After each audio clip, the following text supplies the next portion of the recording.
सीधे दर्शकों आपको लेकर चल रहे हैं राजस्थान के बीकानेर, जहां पर प्रधानमंत्री नरेंद्र मोदी सभा को संबोधित कर रहे हैं। राजस्थान के राज्यपाल हरिभाऊ बागड़े जी, यहां के लोकप्रिय मुख्यमंत्री श्रीमान भजनलाल जी, पूर्व मुख्यमंत्री बहन वसुंधरा राजे जी, केंद्रीय कैबिनेट के मेरे साथी अश्विनी वैष्णव जी, अर्जुन राम मेघवाल जी, राजस्थान की उप मुख्यमंत्री दिया कुमारी जी, प्रेमचंद जी, राजस्थान सरकार के अन्य मंत्रीगण, संसद में मेरे साथी मदन राठौड़ जी, अन्य सांसद और विधायकगण और मेरे प्यारे भाई और बहनों, आप सभी यहां इतनी विशाल संख्या में आए हैं और इतनी भयंकर गर्मी के बीच, और आज इस कार्यक्रम से देश के 18 राज्य और केंद्र शासित प्रदेशों से भी लाखों लोग ऑनलाइन आज यहां हमारे साथ जुड़े हैं।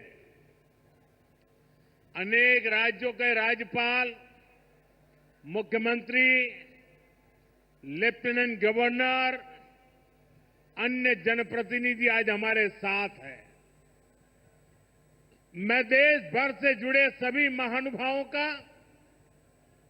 जनता जनार्दन का अभिनंदन करता हूं।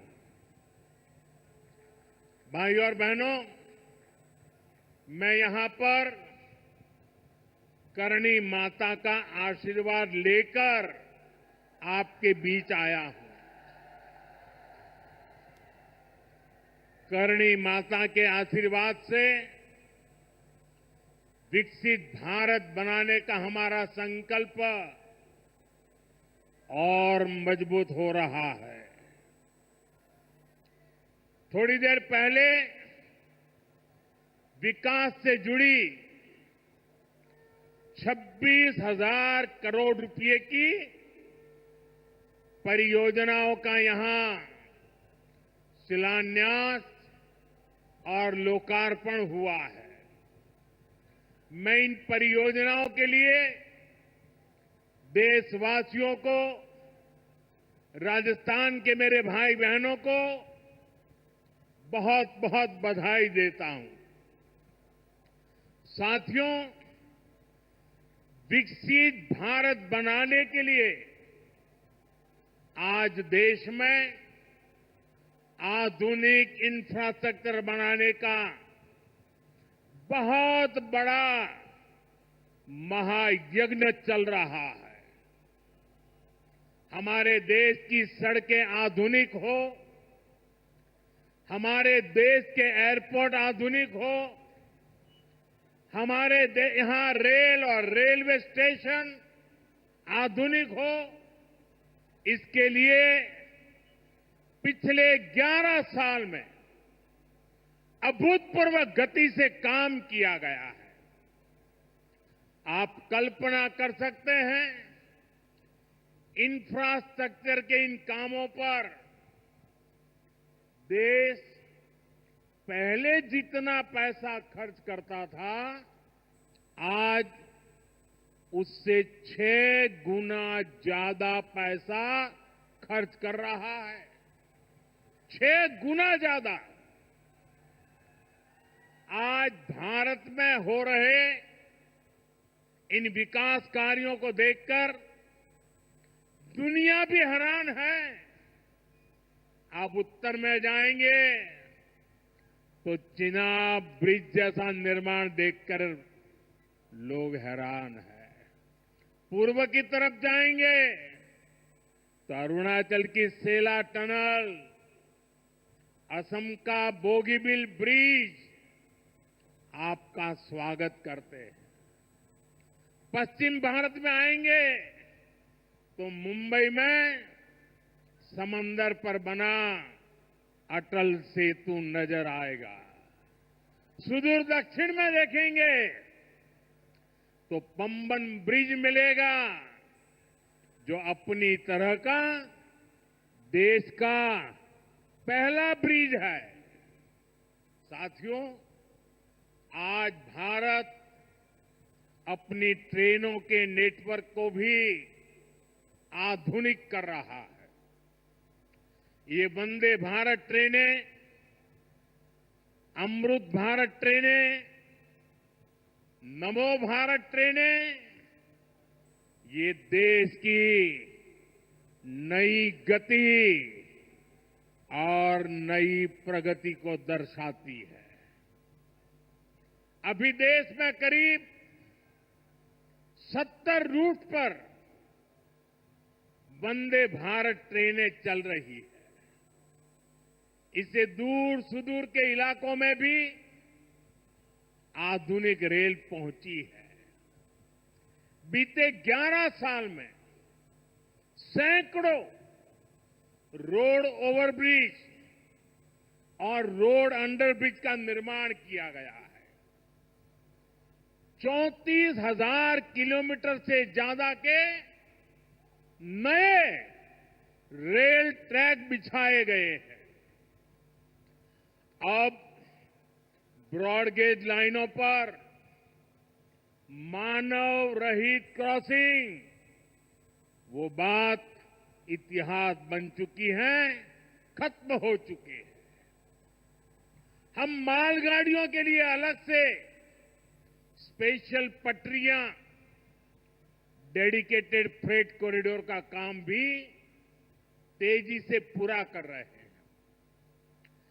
देश के पहले बुलेट ट्रेन प्रोजेक्ट पर काम चल रहा है और इन सबके साथ ही हम एक साथ देश के करीब 1300 से अधिक रेलवे स्टेशनों को भी आधुनिक बना रहे हैं। साथियों, आधुनिक हो रहे इन रेलवे स्टेशनों को देश ने अमृत भारत स्टेशन का नाम दिया है। आज इनमें से 100 से अधिक अमृत भारत स्टेशन बनकर के तैयार हो गए। सोशल मीडिया पर भी लोग देख रहे हैं कि इन रेलवे स्टेशनों का पहले क्या हाल था और अब कैसे इनकी तस्वीर बदल गई है। साथियों, विकास भी, विरासत भी, इस मंत्र का इन अमृत भारत रेलवे स्टेशनों पर उसका नजारा साफ साफ दिखाई देता है। ये स्थानीय कला और संस्कृति के भी नए प्रतीक है। जैसे राजस्थान के मांडलगढ़ रेलवे स्टेशन पर महान राजस्थानी कला संस्कृति के दर्शन होंगी। बिहार के थावे स्टेशन पर मां थावे वाली के पावन मंदिर और मधुबनी चित्रकला को दर्शाया गया है। मध्य प्रदेश के ओरछा रेलवे स्टेशन पर आपको भगवान राम की आभा का एहसास होगा। श्रीरंगम स्टेशन का डिजाइन भगवान श्री रंगनाथ स्वामी जी के मंदिर से प्रेरित है। गुजरात का डाकोर स्टेशन रणछोड़राय जी से प्रेरित है। तिरुवन्नामलई स्टेशन द्राविड़ वास्तुकला के अनुसार डिजाइन किया गया है। बेगमपट स्टेशन पर आपको काकतीय साम्राज्य के समय का आर्किटेक्चर देखने को मिलेगा। यानी हर अमृत स्टेशन पर आपको भारत की हजारों साल पुरानी विरासत के दर्शन भी होंगे। ये स्टेशन हर राज्य में टूरिज्म को भी बढ़ावा देने के माध्यम बनेंगे, नौजवानों को रोजगार के नए मौके देंगे और मैं उन शहर के नागरिकों को रेलवे में यात्रा करने वाले पैसेंजर से प्रार्थना करूंगा, ये सारी संपत्ति के मालिक आप हैं। कभी भी वहां गंदगी न हो, इस संपत्ति का नुकसान न हो, क्योंकि आप उसके मालिक हैं। साथियों, इंफ्रास्ट्रक्चर बनाने के लिए जो पैसा सरकार खर्च करती है, वो रोजगार भी बनाता है, व्यापार कारोबार भी बढ़ाता है। जो हजारों करोड़ रुपए सरकार लगा रही है, ये पैसा मजदूर की जेब में जा रहा है, ये दुकानदार को मिल रहा है, दुकान और फैक्ट्री में काम करने वाले लोगों को मिल रहा है। रेत, बजरी, सीमेंट, ये सारी चीजें ढोने वाले ट्रक, टेम्पो चलाने वालों को भी इससे फायदा होता है। और जब ये इंफ्रास्ट्रक्चर बनकर तैयार हो जाता है, तो फिर अनेक गुना और फायदे होते हैं। किसान की उपज कम कीमत में बाजार तक पहुंचती है, वेस्टेज कम होती है, जहां सड़कें अच्छी होती हैं, नई ट्रेनें पहुंचती हैं, वहां नए उद्योग लगते हैं, पर्यटन को बहुत बढ़ावा मिलता है। यानी इंफ्रास्ट्रक्चर पर लगने वाले पैसे से हर परिवार का, खास तौर पर हमारे नौजवानों का सबसे अधिक फायदा होता है। साथियों, इंफ्रास्ट्रक्चर पर जो काम हो रहा है, उसका हमारे राजस्थान को भी बड़ा लाभ मिल रहा है। आज राजस्थान के गांव-गांव में अच्छी सड़कें बन रही हैं, बॉर्डर के इलाकों में भी शानदार सड़कें बन रही हैं। इसके लिए बीते 11 साल में अकेले राजस्थान में करीब 70,000 करोड़ रुपए खर्च किए गए हैं। राजस्थान में रेलवे के विकास के लिए भी केंद्र सरकार इस साल करीब 10,000 करोड़ रुपए खर्च करने जा रही है। ये 2014 से पहले की तुलना में 15 गुना अधिक है। अभी थोड़ी देर पहले ही यहां से मुंबई के लिए एक नई ट्रेन को हरी झंडी दिखाई गई है। आज ही कई इलाकों में स्वास्थ्य, जल और बिजली से जुड़ी योजनाओं का शिलान्यास और लोकार्पण हुआ है। इन सारे प्रयासों का लक्ष्य है हमारे राजस्थान के शहर हो या गांव तेजी से उन्नति की ओर बढ़ सके। राजस्थान के युवाओं को उनके शहर में ही अच्छे अवसर मिल सके। साथियों, राजस्थान के औद्योगिक विकास के लिए भी डबल इंजन सरकार तेजी से काम कर रही है। अलग अलग सेक्टर्स के लिए यहां भजनलाल जी की सरकार ने नई औद्योगिक नीतियां जारी की है। बीकानेर को भी इन नई नीतियों का लाभ मिलेगा। और आप तो जानते हैं, जब बीकानेर की बात आती है तो बीकानेरी भुजिया का स्वाद,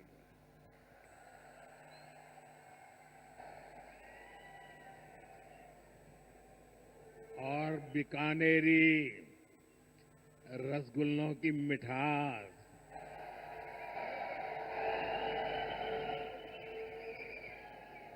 विश्व भर में अपनी पहचान बनाएगी भी और बढ़ाएगी भी। राजस्थान की रिफाइनरी का काम भी अंतिम चरण में है। इससे राजस्थान पेट्रोलियम आधारित उद्योगों का प्रमुख हब बनेगा। अमृतसर से जामनगर तक जो 6 लेन का इकोनॉमिक कॉरिडोर बन रहा है, वो राजस्थान में श्रीगंगानगर, हनुमानगढ़, बीकानेर, जोधपुर, बाड़मेर और जालोर से गुजर रहा है। दिल्ली मुंबई एक्सप्रेसवे का काम भी राजस्थान में लगभग पूरा हो गया है। कनेक्टिविटी का यह अभियान राजस्थान में औद्योगिक विकास को नई ऊंचाई पर ले जाएगा।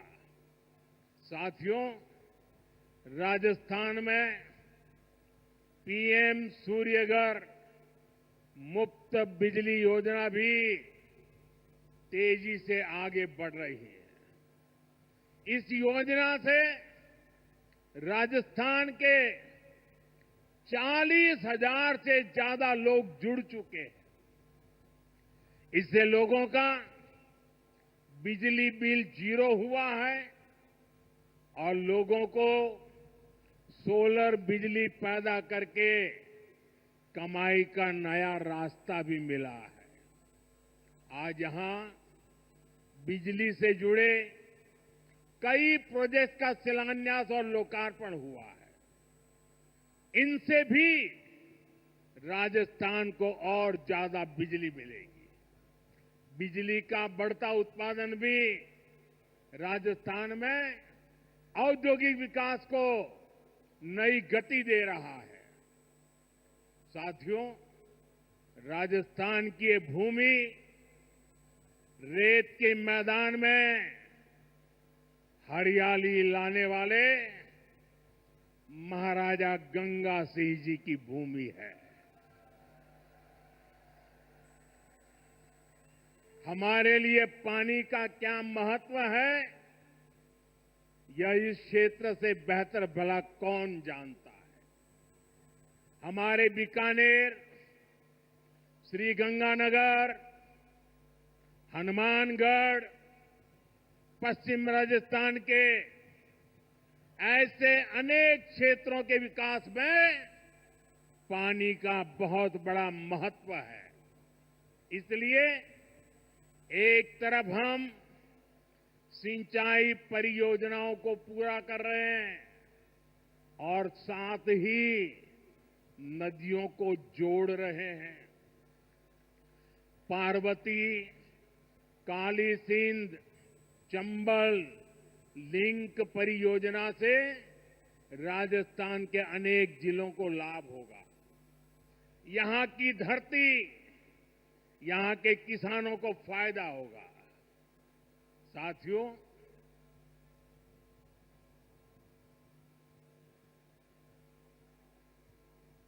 राजस्थान की ये वीर धरा हमें सिखाती है कि देश और देशवासियों से बड़ा और कुछ नहीं। 22 अप्रैल को आतंकवादियों ने धर्म पूछकर हमारी बहनों की मांग का सिंदूर उजाड़ दिया था।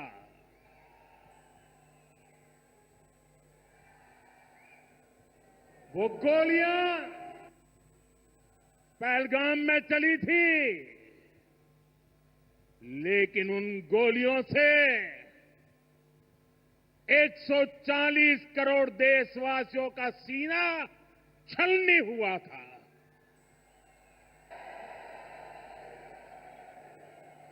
इसके बाद हर देशवासी ने एकजुट होकर संकल्प लिया था कि आतंकवादियों को मिट्टी में मिला देंगे,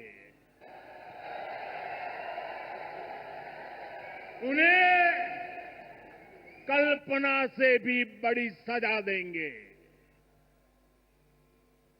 आज आपके आशीर्वाद से,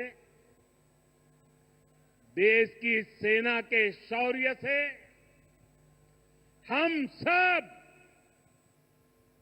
उस प्रण पर खरे उतरे हैं। हमारी सरकार ने तीनों सेनाओं को खुली छूट दे दी थी।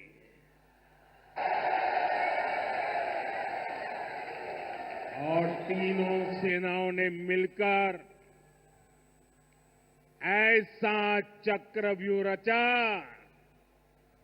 कि पाकिस्तान को घुटने टेकने के लिए मजबूर कर दिया।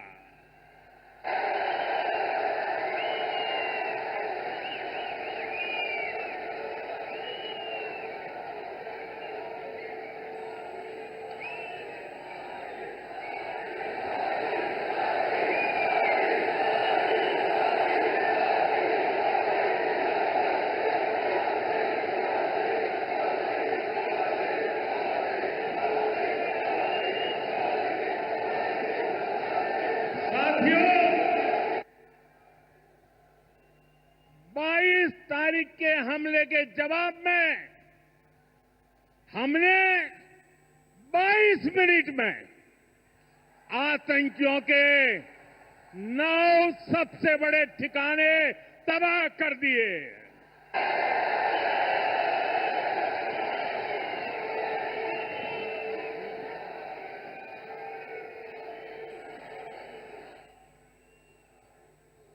दुनिया ने और देश के दुश्मनों ने भी देख लिया कि जब सिंदूर बारूद बन जाता है तो नतीजा क्या होता है।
वैसे साथियों,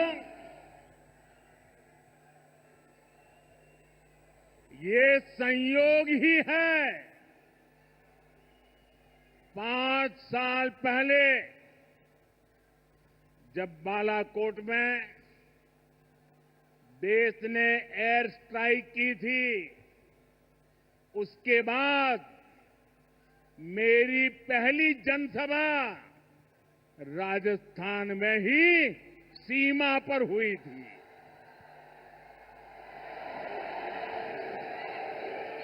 वीर भूमि का ही ये तप है कि ऐसा संयोग बन जाता है। अब इस बार जब ऑपरेशन सिंदूर हुआ तो उसके बाद मेरी पहली जनसभा फिर यहां वीरभूमि राजस्थान की सीमा पर बीकानेर में आप सभी के बीच हो रही है।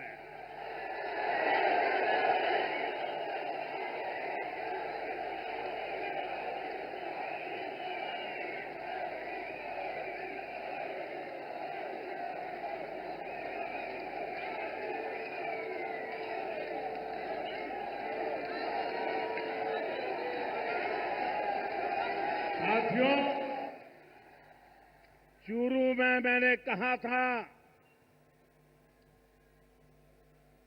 एयर स्ट्राइक के बाद मैं आया था, तब मैंने कहा था, सौगंध मुझे इस मिट्टी की, मैं देश नहीं मिटने दूंगा, मैं देश नहीं झुकने दूंगा।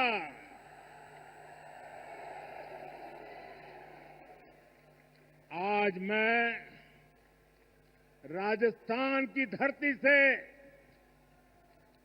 देशवासियों से बड़ी नम्रता के साथ कहना चाहता हूं, मैं देश के कोने कोने में जो तिरंगा यात्राओं का हुजूम चल रहा है,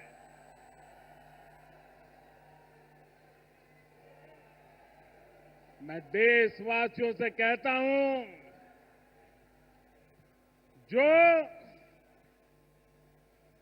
जो सिंदूर मिटाने निकले थे, जो सिंदूर मिटाने निकले थे, उन्हें मिट्टी में मिलाया है।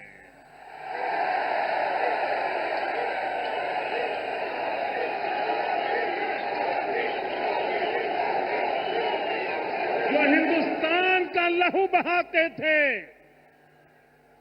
जो हिंदुस्तान का लहू बहाते थे, आज कतरे कतरे का हिसाब चुकाया है।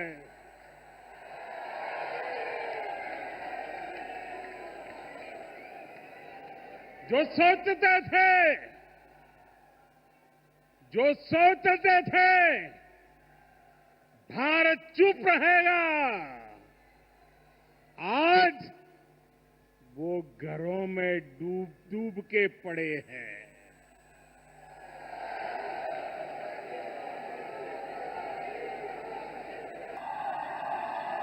जो अपने हथियारों पर घमंड करते थे, जो अपने हथियारों पर घमंड करते थे, आज वो मलबे के ढेर में दबे हुए हैं।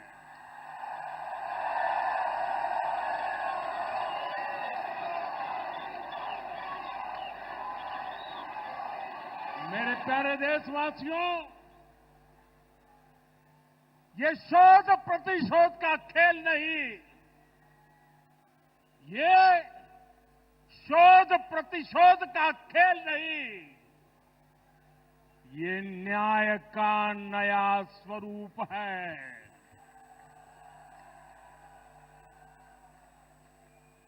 ये न्याय का नया स्वरूप है।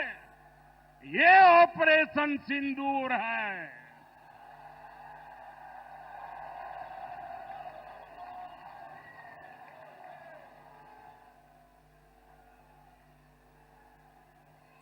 ये सिर्फ आक्रोश नहीं है, ये सिर्फ आक्रोश नहीं है, ये समर्थ भारत का रौद्र रूप है। ये भारत का नया स्वरूप है।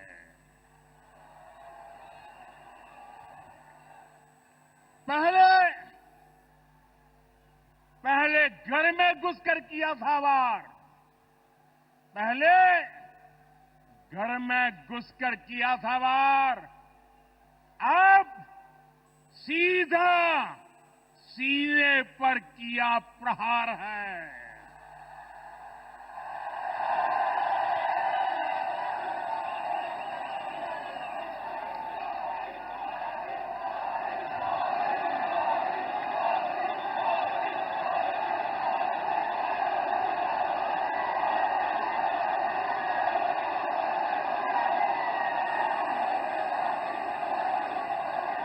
आतंक का फन कुचलने की,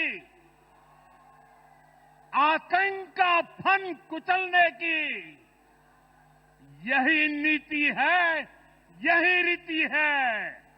यही भारत है, नया भारत है।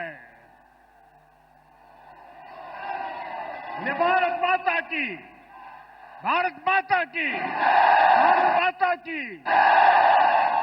साथियों, ऑपरेशन सिंदूर ने आतंकवाद से निपटने के 3 सूत्र तय कर दिए हैं। पहला, भारत पर आतंकी हमला हुआ तो करारा जवाब मिलेगा। समय हमारी सेनाएं तय करेगी, तरीका भी हमारी सेनाएं तय करेगी और शर्तें भी हमारी होगी। दूसरा, एटम बम की गीदड़ बप्तियों से भारत डरने वाला नहीं है। और तीसरा, हम आतंक के आकाओं और आतंकी सरपरस्त सरकार को अलग अलग नहीं देखेंगे, उन्हें अलग अलग नहीं देखेंगे, उन्हें एक ही मानेंगे। पाकिस्तान का ये स्टेट और नॉन स्टेट एक्टर वाला खेल अब नहीं चलेगा। आपने देखा होगा, पूरी दुनिया में पाकिस्तान की पोल खोलने के लिए हमारे देश के 7 अलग अलग प्रतिनिधिमंडल पूरे विश्व भर में पहुंच रहे हैं। और इसमें देश के सभी राजनीतिक दलों के लोग हैं, विदेश नीति के जानकार हैं, गणमान्य नागरिक है। अब पाकिस्तान का असली चेहरा पूरी दुनिया को दिखाया जाएगा। साथियों, पाकिस्तान भारत से कभी सीधी लड़ाई जीत ही नहीं सकता। जब भी सीधी लड़ाई होती है तो बार बार पाकिस्तान को मुंह की खानी पड़ती है। इसलिए पाकिस्तान ने आतंकवाद को भारत के खिलाफ लड़ाई का हथियार बनाया है। आजादी के बाद पिछले कई दशकों से यही चला आ रहा था। पाकिस्तान आतंक फैलाता था, निर्दोष लोगों की हत्याएं करता था, भारत में डर का माहौल बनाता था। लेकिन पाकिस्तान एक बात भूल गया, अब मां भारती का सेवक मोदी यहां सीना तान कर खड़ा है।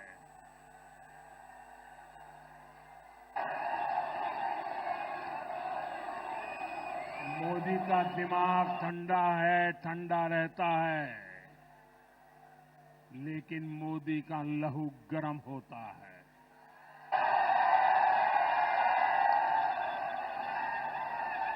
और अब तो मोदी की नसों में लहू नहीं, गरम सिंदूर बह रहा है।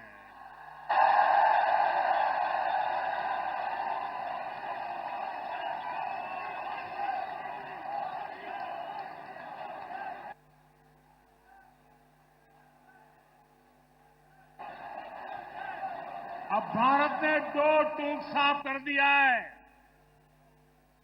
हर आतंकी हमले की पाकिस्तान को भारी कीमत चुकानी पड़ेगी और ये कीमत पाकिस्तान की सेना चुकाएगी, पाकिस्तान की अर्थव्यवस्था चुकाएगी। साथियों, जब मैं दिल्ली से यहां आया तो बीकानेर के नाल एयरपोर्ट पर उतरा। पाकिस्तान ने इस एयरबेस को भी निशाना बनाने की कोशिश की थी, लेकिन वो इस एयरबेस को रत्ती भर भी नुकसान नहीं पहुंचा पाया। और वहीं यहां से कुछ ही दूर सीमा पार पाकिस्तान का रहीम यार खान एयरबेस है। पता नहीं आगे कब खुलेगा। आईसीयू में पड़ा है। भारत की सेना के अचूक प्रहार ने इस एयरबेस को तहस नहस कर दिया है। साथियों, पाकिस्तान के साथ न ट्रेड होगा न टॉक। अगर बात होगी तो सिर्फ पाकिस्तान के कब्जे वाले कश्मीर की, पीओके की। और अगर पाकिस्तान ने आतंकियों को एक्सपोर्ट करना जारी रखा तो उसको पाई पाई के लिए मोहताज होना होगा। पाकिस्तान को भारत के हक का पानी नहीं मिलेगा। भारतीयों के खून से खेलना पाकिस्तान को महंगा पड़ेगा। ये भारत का संकल्प है और दुनिया की कोई ताकत हमें इस संकल्प से डिगा नहीं सकती है।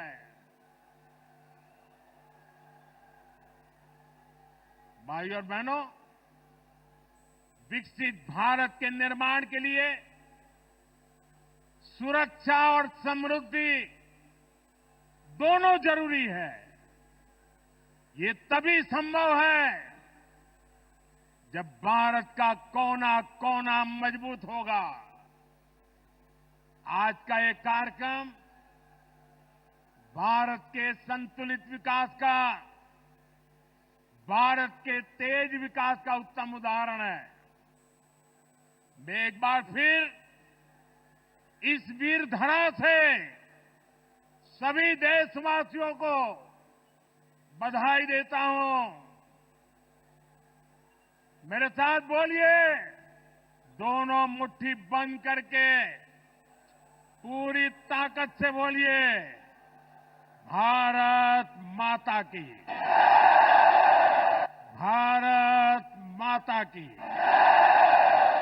भारत माता की। वंदे वंदे वंदे वंदे वंदे वंदे।